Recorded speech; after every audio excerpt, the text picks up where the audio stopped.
Assalamualaikum warahmatullahi wabarakatuh. Perkenalkan, nama saya Lutfi Alamsyah. Di sini saya akan menjelaskan dasar-dasar hukum banding di Pengadilan Tinggi Agama. Permohonan banding dapat diterima pembanding harus memenuhi syarat formal. Pengajuan permohonan banding tepat waktu yaitu dalam tengah waktu 14 hari terhitung pada keesok harinya berikutnya bagi pihak yang hadir ataupun diterimanya pemberitahuan amar putusan bagi pihak yang tidak hadir saat pengucapan putusan. Bila hari ke-14 adalah hari libur, maka tengah waktu banding adalah hari kerja berikutnya.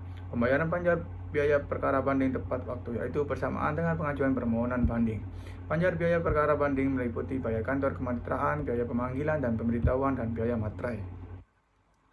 Pengadilan Tinggi Agama menentukan pihak yang membayar biaya perkara, baik pada tingkat pertama maupun tingkat banding dalam putusannya. Pada perkara non-perkawinan, pihak yang kalah dihukum membayar biaya perkara. Pembanding merupakan pihak dalam putusan pengadilan pengajuan.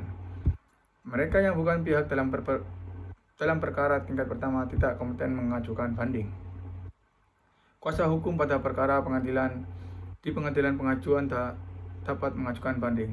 Pertama, bila dalam surat kuasa tersebut tercantum kuasa untuk mengajukan upaya hukum.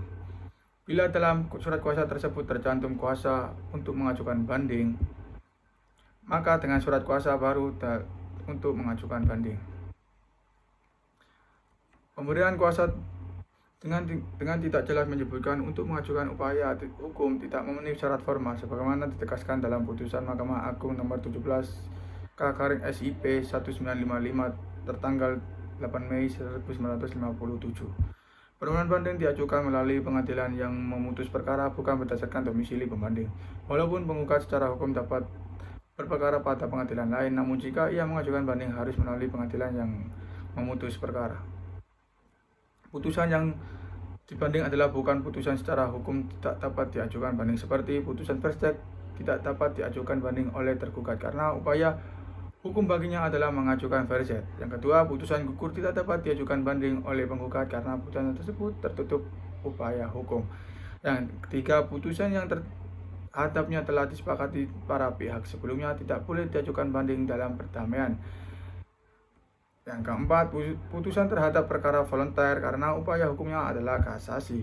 Yang kelima, putusan perdamaian yang terdapat dalam putusan MA nomor 1038 K/SIP/1973 tanggal 1 Agustus 2073.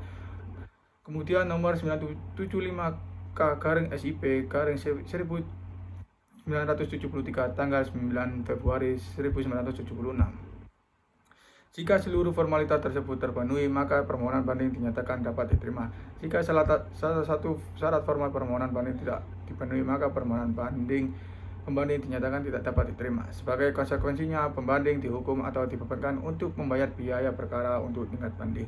Yang kedua, putusan pengadilan yang pengaju mempunyai kekuatan hukum tetap bila tidak diajukannya kasasi.